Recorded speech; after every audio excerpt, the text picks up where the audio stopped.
১৯৪০-এর দশকের শেষ ভাগ। দ্বিতীয় বিশ্বযুদ্ধ সবেমাত্র শেষ হয়েছে। সোভিয়েত ইউনিয়নের গভীর কোনো এক গোপন গবেষণাগারে শুরু হয় এক ভয়াবহ পরীক্ষা। উদ্দেশ্য ছিল সাধারণ মানুষের সহনশীলতার চূড়ান্ত সীমা পরীক্ষা করা। বেছে নেওয়া হয় কয়েকজন যুদ্ধবন্দীকে। কক্ষে প্রবেশ করানোর আগে তাদের জানানো হয় যে বিশেষ এক ধরনের উদ্দীপক গ্যাস ব্যবহার করা হবে, যা তাদের ঘুম আসতে বাধা দেবে। তারপর সবার কক্ষে পর্যাপ্ত খাবার, পানি এবং বই রাখা ছিল। শুধু ছিল না ঘুমের সুযোগ। প্রথম কয়েকদিন বন্দীরা ভয় আর অস্থিরতায় ভুগছিল। তারপর ধীরে ধীরে তাদের আচরণ অস্বাভাবিক হতে থাকে। তারা চিৎকার করে, দেয়ালে আঁচড় কাটে। কিন্তু ষষ্ঠ দিন থেকে পরিস্থিতি বদলাতে শুরু করে। তাদের কথাবার্তা অদ্ভুত হয়ে ওঠে। কেউ কেউ নিজের অতীতের ভয়াবহ স্মৃতি নিয়ে ফিসফিস করতে থাকে। আয়নায় তারা নিজেদের প্রতিফলন দেখে আতঙ্কিত হতে থাকে।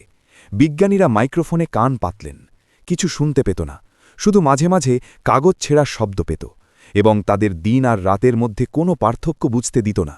ভিতরে এক ধরনের লাইট জ্বালানো ছিল, আর বাইরে থেকে আলো আসার রাস্তাগুলো সম্পূর্ণভাবে বন্ধ করে দেওয়া হয়েছিল। ১৩তম দিনে বিজ্ঞানীরা সিদ্ধান্ত নেয় তাদের আরও ৫ দিন বেশি ভিতরে রাখা হবে। ২০ দিন পর সম্পূর্ণ বন্ধ সেলগুলো খোলার পর বিজ্ঞানীরা যে দৃশ্য দেখলেন তা ছিল কল্পনার চেয়েও ভয়াবহ। অধিকাংশ বন্দী ততক্ষণে মৃত ছিল। যাদের তখনও শ্বাস চলছিল তাদের চোখে কোনো অনুভূতি নেই। আচরণ ছিল হিংস্র ও অস্বাভাবিক। মেঝে জুড়ে রক্ত, বইয়ের পাতা ছিঁড়ে গ্লাসের জানালায় সাঁটানো, যেন একটু বাইরের আলো ঢোকানোর চেষ্টা। ১৭ জনের মধ্যে ১৩ জনই ছিল মৃত। বাকি ৪ জন জীবিত ছিল, কিন্তু তাদের অবস্থা মৃত্যুর চেয়েও ভয়ঙ্কর। তারা নিজেদের মাংস ছিঁড়ে ফেলেছিল, কেউ কেউ নিজের পেট কেটে নাড়ি ভুঁড়ি বের করে ফেলেছিল, অথচ ব্যথা অনুভব করছিল না।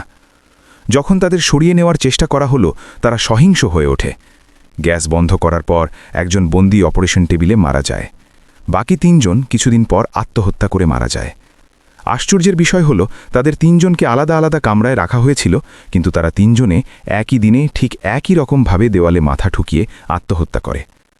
পরীক্ষাটি নথিভুক্ত করা হলেও সমস্ত রেকর্ড সোভিয়েত সরকার গোপন করে ফেলে। জীবিত বন্দীদের সাথে কী হয়েছিল কোনো তথ্য কখনো প্রকাশিত হয়নি। কেউ কেউ বলেন তাদের নিঃশব্দে সরিয়ে ফেলা হয়েছিল।